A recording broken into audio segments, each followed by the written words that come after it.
right, you know how your last presentation was kind of short? Well, this was the opposite of kind of short.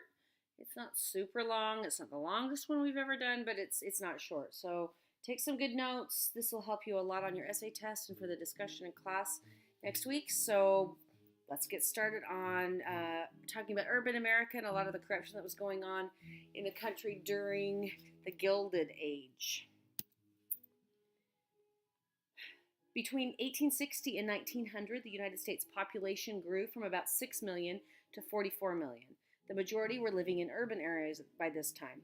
The flow of population during this time period would switch from extending the frontier to retreating to the safety and security of the cities.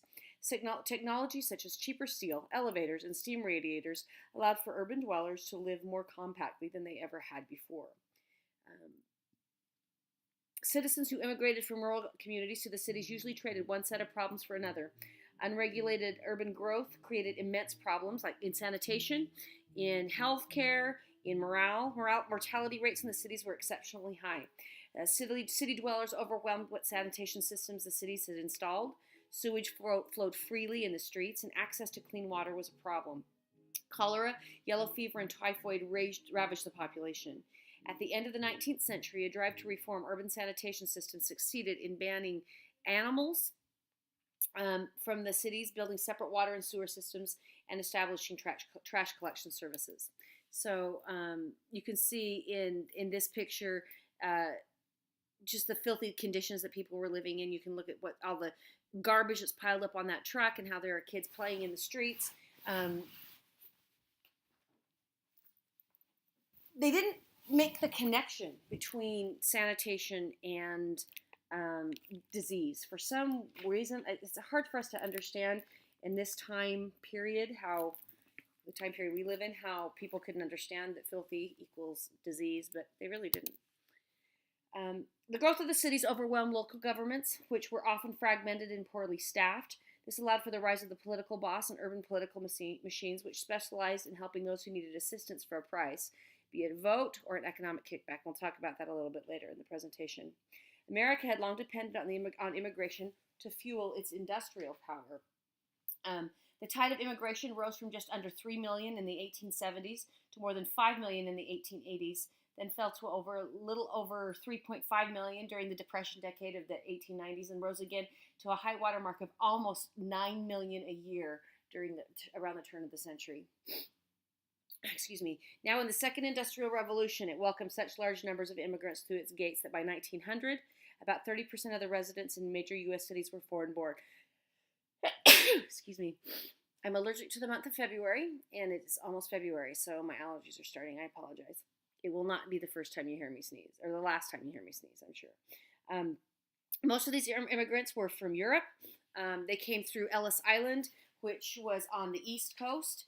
When Ellis Island opened its doors in 1892 to the huddled masses of the world, in 1907, the reception center's busiest year, more than 1 million new arrivals passed through the receiving center.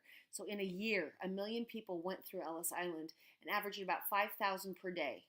In one day alone, the immigration officials processed over 11,000 people. So that it was overwhelming the number of immigrants who were coming into the country through Ellis Island. Excuse me. I think I'm going to sneeze again.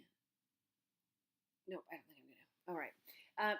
Along with immigration on the West Coast came through Angel Island, which was in California, where immigrants from Asia, mostly from China, made their way to the United States. This new surge of immigrants, at one point, the population of New York, more than 2/3 of them had been born outside of the United States. I can't remember what year that was. I'll tell you in class. But this brought a surge in nativism. And nativism is the idea, I think we talked about it when we were talking about Andrew Jackson, how there's a superiority that comes along with being a native-born American. Cultural differences confirmed in the minds of nativists the assumption that the Nordic people, so the ones who had immigrated earlier, the old immigration time, were superior to the Slavic, Italian, Greeks, and Jewish peoples of the new immigration. So if you'd been born in England or Scandinavia or Germany, you were far superior to those who were coming in from the Slavic countries. Nativism led to a movement to restrict immigration, but it had mixed success beyond the exclusion of certain individuals deemed undesirable. Advocates of immigration restriction during the late 19th century did succeed in excluding the Chinese, who were victims of every act of discrimination that the new European immigrants suffered, and even more than that. So these are pictures down here of what it was like to immigrate to the United States, and this is the picture on the right is actually an aerial shot of Ellis Island. If you've ever been there, this room is all empty now, and you can walk through the whole thing. So, there was a change, and the way that culture and society functioned during this time as well. Mass education became a very high priority for the United States government at this time. The growth of public education, spurred partly by the determination to Americanize immigrants and their children, so that everyone spoke English, everybody was fluent. At the beginning of the Civil War, there were only about 100 public high schools in the whole country, but their number grew to about 800 in 1880 and to 6,000 at the turn of the century. Colleges at this time sought to instill discipline and morality with a curriculum heavy on mathematics and the classics, along with ethics and rhetoric. History, modern languages and literature, and some science courses were tolerated, although laboratory work was usually limited to a professor's demonstration in class. So mostly math and reading books, not a whole lot of study of history. So aren't you so lucky that you live now and you get to attend my class? I know you see it as a great blessing in your life, right? In the later half of the 19th century, Europe and the United States saw a movement away from an idealistic to a more scientific realist view of nature called realism. Charles Darwin's On the Origin of Species, which was written in 1859, argued that life had evolved from other organisms through a process he called natural selection. Although Darwin did not address social issues, many writers of the time embraced his theories and applied them to social issues as well. Authors would argue that society adopted a system in which the survival of the fittest allowed the better characteristics of humans to be passed on to the next generation. This was written by a man by the name of Lester Ward. He subscribed to those ideas. And the idea of this was called social Darwinism. Social Darwinism thus endorsed a hands-off government policy, then known as laissez-faire, not only applied to capitalism, but applied to people and social structure as well. It decried the government regulation of business, the proposals of a graduated income tax, sanitation and housing regulations, and even protection of consumers against medical quacks. Such initiatives, no matter how well intended, would only help the, quote, unfit survive and therefore impede progress. That's a very interesting concept. We're going to talk about that in class as well. Another man who subscribed to this idea, I told you his name, this Lester Frank Ward. He subscribed to this idea, but his so-called reform Darwinism held that corporation. Let me start that again, okay? In the opposition, counteracting social Darwinism, which says that only the fittest should survive, Lester Frank Ward argued that humanity was able to guide the process through government control. That the government held the idea that cooperation, not competition, would promote progress. So if we could get people to get along together, work together, he says that intelligence, far more than necessity, is the mother of invention. And so if we could work together in a smart way, then we could make better achievements as a group, as humanity. William James proposed the concept of pragmatism, in which he agreed with Ward that ideas are not true unless we can see their social and practical consequences and applications. He wanted to do away with idealistic views and expectations and take a more practical approach.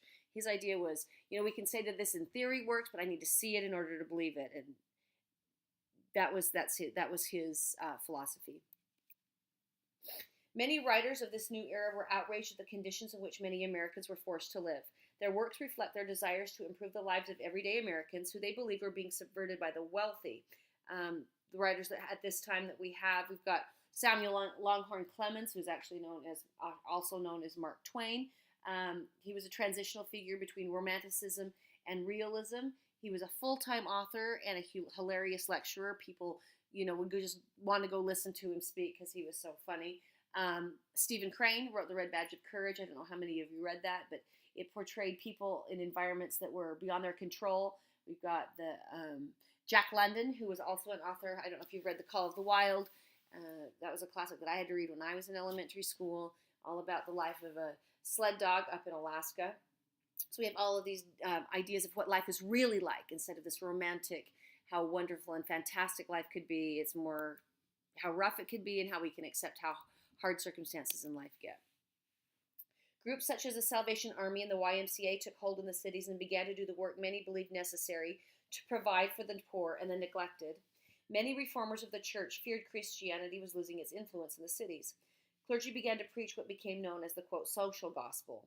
This way of teaching illustrated that the dogmas and rituals of the church were not as important as the principle of loving one's neighbor as yourself. To combat the slums and tenement houses, reformers such as Jane Addams and Ellen Starr created residential community centers known as settlement houses. These facilities were mainly staffed by middle-class, college-educated women who had few other outlets for meaningful work. They helped improve the lives of others by meeting the practical needs of the poor and by arranging for nurseries, kindergartens, and neighborhood programs for the children of working women. In 1869, Susan B. Anthony and Elizabeth Cady Stanton founded the National Women's Suffrage Association to secure the right of females to vote. They would not be successful until the passage of the 19th Amendment in 1920. With the rise of industrialization, women became more common in the workplace, and by 1910, about 7.8 million women worked outside the home. There were some states that allowed women to vote, but it still was not a federally approved or a federally mandated privilege. Excuse me. Inspired by the title of a novel written by Mark Twain and Charles Dudley Warner, this post-Civil War era became known as the, quote, Gilded Age, a time of widespread political corruption, corporate greed, and social vulgarity. Woodrow Wilson later described this era as an era with no leaders, no principles, and no parties. Contrary to 21st century thinking, in the early 1900s, the federal government was not considered the agency that offered direct support to the people. It was the state and local governments that had the most impact on daily life. As a result, the majority of taxing and spending occurred at the state and local levels. People passed on their political party associations down through the family line, thus defending a party based on family association. And voter turnout at these elections was common to be between 70 and 80% of the population, which is unheard of. I'll give you some statistics for last presidential election, but it's not even close. National political parties during the Gilded Age were much more dominant forces than they are today. Party loyalty was powerful, often extending over many generations. The Gilded Age has long been viewed as a time of political mediocrity, in which the parties refused to confront any real issues, such as runaway growth of an unregulated economy and its attendant social injustices and corruption in the government as well. As loyal as people were to their political parties, the elected officials were even more so to their constituents. Once in office, politicians often appointed their friends and supporters to serve in important positions. Thus, incompetency and corruption became the norm. Republicans at this point were mainly Protestants of British descent and lived mainly in the North, and Democrats were often Southern whites, recent immigrants, and Catholics of any origin. Between 1872 and 1896, no president won a majority of the popular vote. Lackluster presidents also contributed to the political stalemate. No chief executive between Abraham Lincoln and Teddy Roosevelt exercised what we would call strong leadership. The corruption of the Gilded Age was personified by New York City's boss Tweed. His name was William Tweed, of Tammany Hall. He was the leader of a leading city ring that worked to get what they wanted through manipulation of the system. He shamelessly ruled, plundered, and occasionally improved municipal government, often through dishonest means and frequent bribes. He was arrested in 1871. It's just one example of the corruption that was taking place in the cities. The fight to clean up the government became one of the day's main issues because of this corruption. By the turn of the century, most states had in place regulations on railroads. The Supreme Court, thwarted new regulatory attempts when it extended the protection of the 14th Amendment to corporations as well as to people. Most of the regulations that states tried to enact on corporations were overturned by the courts. This was a result of the interstate capacities of these agencies and the inability of a state to regulate only those within its borders. So let me explain that a little bit better. They tried to regulate these huge companies, but they only had the power to take care of what was inside their borders. They couldn't regulate in between states. Also, few politicians viewed the accepting of gifts from a big business in return for a vote as a conflict of interest or as dishonest. The one who started doing that quite openly was Ulysses S. Grant, and from that point on, presidents did it a lot. It was called the spoils system. Before the passage of the 16th Amendment to the Constitution, which gave Congress the right to tax a citizen's income, the chief revenue source was the tariff. During this time, many began to fear that the tariff had led to the creation of the trust because taxing imports increased profits for these huge companies. Others disagreed with this idea. The Republicans, well, that's not the right part, sorry. Cleveland noted that the tariff revenues had bolstered the federal surplus, making the Treasury a hoarding place for money needlessly withdrawn from trade and the people's use. He was unhappy that there had been so much money put in the federal treasury. At that point, there was like $100 million that had been put in the federal treasury, had been collected by tariffs, but it was not circulating in the economy. And we'll talk about the problems that they were having with money a little bit later. The wise solution was to spur Congress to look at the items on the tariff list, which was more than 4,000, with an eye to eliminating as many as possible and lowering all of the remaining duties. This cartoon right here is Mark's boss Tweed, as he was the brains. His whole brain is actually a money bag. Everything is symbolizing greed and corruption that was rampant in New York City. This cartoon is one of my favorites. If you will look at this, you can, I don't know how much you can see, but we've got all of the Senate down here on the bottom. The senators are sitting in their seats. But this shows the alliance that was between big business and the Senate. You can look on their bellies that we've got the Steel Trust, we've got the Copper Trust, we've got Standard Oil, some of these other agencies that you have heard of that we talked about a little bit in class, but they bought the votes. The big businesses would support the campaigns of the Senate or of the presidency, and then in turn, they would pass legislation that supported big business. And that we'll cover a little bit more in class. In 1877, Rutherford B. Hayes was elected as president. We talked about that, how he made that backdoor deal about pulling all of the troops out of the South so that Reconstruction would end. But he worked really hard during his presidency to counteract corruption that had been taking place in politics. He helped keep order during the Great Railroad Strike of 1877 and worked hard to support the people, but not overextend government's role in society. And then president who succeeded him, we talked about after 4 months in office, James Garfield was assassinated, putting an unexpected political reformer, Chester Arthur, in as president. After Garfield and Arthur, Grover Cleveland served as president in 1885. Cleveland believed that the relationship between the federal government and people was a one-way street. The people supported the government did not support the people. As a result, he protected the federal treasury and vetoed legislation that he believed violated this ethic. He vetoed over 400 times, which was more than double the number of vetoes that had been exercised by all of the presidents before him combined. So double all of those presidents. They had less than 200 vetoes among all of them. And then Grover Cleveland comes up and starts using veto as a way to get legislation not passed. I think that, still the outcome in the election, so we get to this election in 1888. Sorry, I got distracted. Micah came in. When Grover Cleveland gets up for re-election in 1888, the election was really close. Cleveland won the popular vote just barely by 100,000 votes, but that didn't work because Harrison, whoever swung New York State at this time, basically took the presidency. And Harrison took the state of New York, and so he won the Electoral College.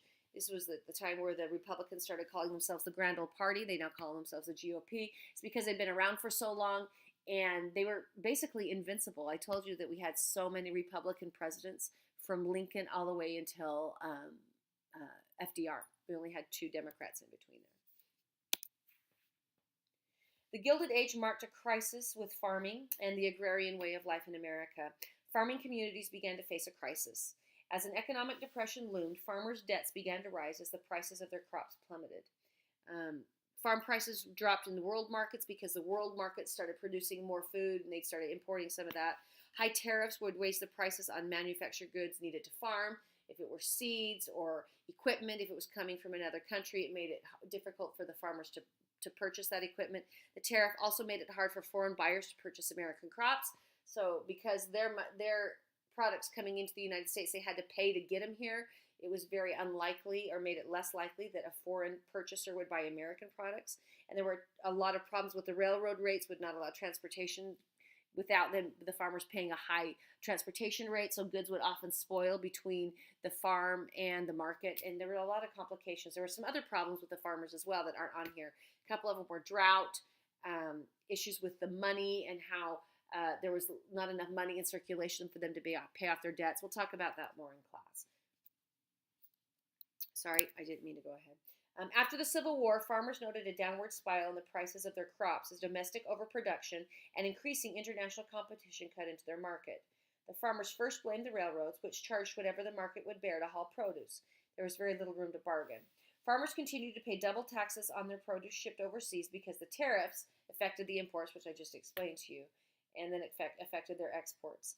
They wanted Congress to decrease or do away with the tariff. When Congress would not take action to help them, they began to organize and make their voices heard, and they took to the political arena to find a solution. This is when the farmers mobilized and created problems or parties of their own on the local level. And like I said before, local level is where all the power was in politics during this time. The farmers' dilemma continued, and here are some ways that they worked to deal with the hardships. An early farm union, called the National Grange of the Patrons of Husbandry, which actually just short for the Grange or Grangers, was first established in 1866. Originally a social organization for farmers, it soon became indirectly involved with politics. Its first attempts at legislation were not entirely successful, but it established the foundation for future work. As the power of the Grange waned, the Farmers' Alliance grew. By forming collectives, the organizations worked to help farmers deal with indebtedness, falling prices, and droughts. They would form cooperatives in which farmers shared the ownership of the stores and warehouses of their communities, and they would thus bypass the middleman. Farmers were also attracted to this alliance because of the sense of community and the organization that it promised, living this very lonely life out in the Midwest where you didn't have very many close neighbors. Never fully organized at a national level, farmers would work within the established parties in their states and were not often willing to create a third party to represent their views.